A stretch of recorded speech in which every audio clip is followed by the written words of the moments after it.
Hello watch enthusiasts! The house of Patek Philippe is undeniably a true legend in the watch industry, but with vast numbers of models often only referred to by their reference numbers, it can be complicated to know where to look. Therefore, I would today like to discuss 5 watches which have defined this brand and its passage through time with innovation and of course style. And these watches range from delicate dress watches to experimental 1970s styles, with a number of highly influential designs and technological feats ranging from an iconic dress watch to arguably the most desirable chronograph ever made. In order to illustrate these points, I have used photographs from auction sales over the past few years, with details in order to present the market for these watches at different points in time. But before I begin this video, I would of course like to encourage you to like, share and subscribe if you enjoy this video or find the content useful or interesting, in order to be able to see more content here in the future.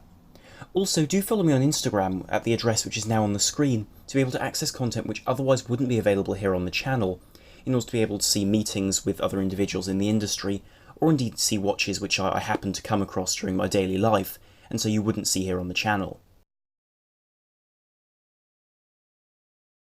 Introduced in 1932, but produced until 1973, the Calatrava Reference 96 presented an entirely new philosophy to Patek Philippe. In the midst of financial difficulties, and yes, even Patek suffered these, and under the new direction of Charles Henry and Jean Stern, Patek Philippe was in need of a watch with a broadly appealing design and a modern concept, removed from the pocket watches of old. Of course, Patek had made wristwatches before, but without the formality given by this piece, as this was the first of their products with a designated reference number. With a 31mm case with a thickness of only 9mm and a modern flat bezel and gently arching lugs, this watch also defined what a dress watch should look like. Its design was uncluttered and, as has been pointed out by a number of articles, followed the zeitgeist of minimalism which was present in Europe in the 30s. Mechanically, these watches were mostly powered by a series of in-house manually wound movements pushed by the Stern ownership as a replacement for earlier third-party movements from Jaeger-LeCoultre.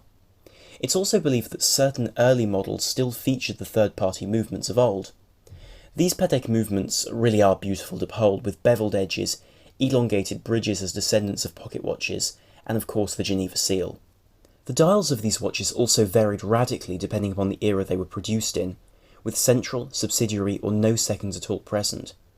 The designs were unmistakably sober, but exquisitely executed, with more classic Breguet numeral dials running around the edge of the dial, or exquisite silvered dials with gold Dauphine hands and iconic applied baton markers, which would end up being the design carried forwards through a very large number of Patek dress watches.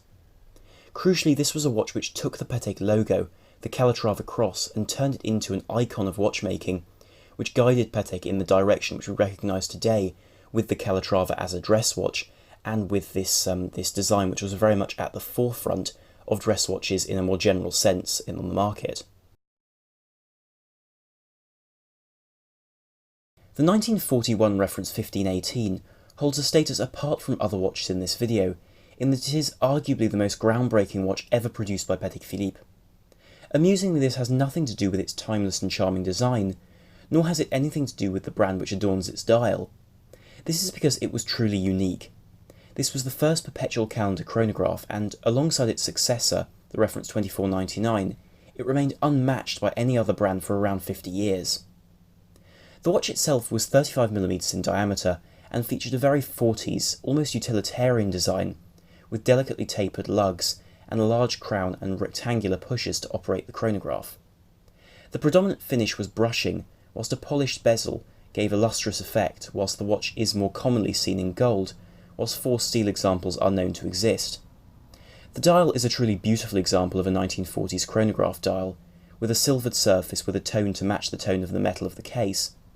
In accordance with the far more functional nature of such a watch during the 1940s, the dial is surprisingly technical, with a tachymeter and finely printed graduations. However, it would be untrue to suggest that this is not an exceptionally elegant watch, with smaller sunken subdials for the running seconds and chronograph minutes, whilst the pointer date enjoys pride of place at 6 o'clock and encloses an exquisite gold and lapis blue moon phase. The hands are leaf-shaped and rounded. Mechanically, the watch used the caliber 13-130Q, which was a manually wound Lemania-based chronograph, which was developed to have a perpetual calendar. With 23 jewels and thoroughly beautiful design, It was not only a marvel of technology, but also an exquisite piece of craftsmanship, as could be said for the vast majority of these pieces from the period, and from the present day from this brand. As a result, the 1518 really was a unique piece of Patek Philippe, as, to my judgment, it also had a certain innocence which later Patek Philippes have lost. This is a sense of innovation and driving watchmaking to a practical pinnacle, rather than pursuing ever more prestige as a luxury product, which is very much the role which modern Patek Philippe plays. The second Calatrava in this video could easily have been the 1938 reference 570, with its evolution of the 96, or the timeless reference 3520, with its hobnail or clou de Paris bezel. However, there really is only one reference which I could include here, and this is the 2526. Reference 2526 was released in 1953 as the first automatic Patek Philippe timepiece, and used the highly revered caliber 12-600 AT with 30 jewels, an 18-karat gold automatic rotor for winding, and the faultless execution expected of Patek. At the time, the movement was cutting edge, with an unparalleled accuracy, brand new Gyromax weighted balance wheel, and a 12-lean design. The design of this piece is, to my eye, revolutionary. Naturally, it took elements of its predecessors, such as the small seconds, Dauphine hands and applied baton markers, but reinterpreted the whole package completely. The dial was enamelled and simplified, whilst the details such as the small rounded minute markers applied to the dial are truly delicious visual details. The 35.5mm case also entirely reworked itself in all colours of gold and platinum, with rounded lugs and a domed bezel to move with the times and give the watch a more versatile appeal than its 1930s counterparts. Therefore, this is a piece which redefined the basic three-hand watch from Patek Philippe, with a design which remains contemporary today and recognisable. The changing identity of this watch is perhaps best exemplified by the double P on the crown in the place of the Calatrava cross traditionally seen, and so this watch really did move the Calatrava towards a much more approachable design, and one which I think we can all say today has redefined the watch industry as a whole in terms of what we expect from the design of a dress watch.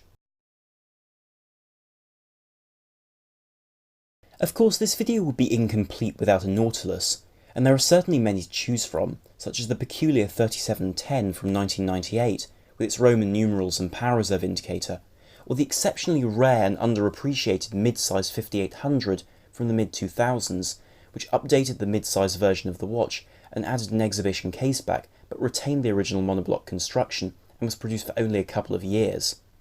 However, there really is only one model to talk about, and that's the 3700. Released in 1976, 3700 followed the highly important 1972 release of the Audemars Piguet Royal Oak as the first truly high-end stainless steel luxury watch. Unsurprisingly, these two watches shared a designer, Gerald Genter, who, after designing the Royal Oak in only one day, designed the Nautilus in a matter of minutes in 1974. The watch was large at 42mm in diameter, but thanks to the same ultra-thin automatic movement used in the Royal Oak, the Jaeger-LeCoultre 920, here rebranded the caliber 28255, the watch remained slender. The movement achieved such a thin profile thanks to a rotor supported on all sides on a rail, and of course also featured Patek Philippe's Gyromax balance. Named after the submarine of Captain Nemo in Jules Verne's famous 20,000 Leagues Under the Sea, the watch resembled a porthole with ears, which, like they did on a porthole, clamped the front and the back of the case together in a monoblock format. This guaranteed 120 metres of water resistance, despite no screw-down crown being present. The dial also offered a nautical theme to the piece, as it rejected the subtly silvered dials of the past in favour of a blue dial with a subdued gradient and iconically rounded luminescent hands to match the markers and the ridges crossing the dial itself. The importance of this watch was in creating an entire extra wing to Patek Philippe, which stands aside from their most traditional offerings and which has helped keep their relevance in a changing world. Also, in many ways, this watch fulfilled what the Audemars Piguet Royal Oak could never do. With its high water resistance and elegant design, this watch could combine sports and luxury into a single package, rather than the thin versions of the Audemars Piguet Royal Oak and the offshore versions having to fill out that sort of concept. This was very much in line with Philippe Stern's vision for Patek Philippe in the 1970s, as he took charge of the creation of this new piece for a new generation, a generation of new technology and of computers, in which this watch really would represent something very different and new. The watch which I would like to conclude with is hardly a classic from the brand, and could be regarded by some as unforgivably ostentatious, but to me represents a change far more profound than the introduction of an in-house movement in watches such as the 5170 in 2009. However, this piece represents Patek Philippe pushing the edge of the envelope, where complication and craftsmanship is concerned, to an unprecedented level, as this marked the most complicated wristwatch created by the brand to date. This watch is the Grandmaster Chime reference 5175R, a 47.7mm by 16.07mm watch with a double-faced rotating case, which was released to celebrate the 175th anniversary of the brand, though was continued in the range with the reference 6300G in white gold. Immediately, the immense size yellow gold case and entirely hand-engraved surface complete with laurel leaves distinguish this watch from anything else in the range. The dials were both finished in silvery white with applied Roman numerals and black and gold hands for contrast. However, the true core of this watch was with the sheer level of complication incorporated into a piece wearable on the wrist. After 8 years of development, the watch displays more than just the time, with a pointer date and a moon phase at 6 o'clock, whilst an independent pusher-controlled hour hand gives a second time zone. Additionally, power reserve indicators for both the minute repeater and the movement are present on either side of the dial, whilst the alarm, which actually sounds the time like a minute repeater rather than simply buzzing, is set on the subdial at 12. On the opposite side of the case is the full Perpetual calendar, and the year with the time, which is helped by a unique feature which sounds the date with a series of chimes. At the core of the watch is the caliber 300 GS-AL 36-750 QIS FUS IRM, which is double-sided and offers a 72-hour power reserve at 3.5 Hz as a beat rate of 25,200 vibrations per hour. Of course, the movement is double-sided and is a true masterpiece of craftsmanship. For a full understanding of this movement and its complexity, I've included in the description a video of the making of the watch from Patek Philippe themselves, which I assure you is one of the finest pieces of horological pornography ever made of this 2.5 million Swiss franc watch. However, even from still photography, it is easy to respect the sheer complexity of creating a watch made from 1,366 individual parts and requiring 8 years of development alone. But as I reach the end of this brief tour of Patek Philippe's watchmaking, through different periods and through the different stages of their development, I would like to conclude the video here. But do tell me in the comments down below what you thought of this video, and also if you have any favourites in terms of watches from the history of this rather illustrious brand, and their rather remarkable creations.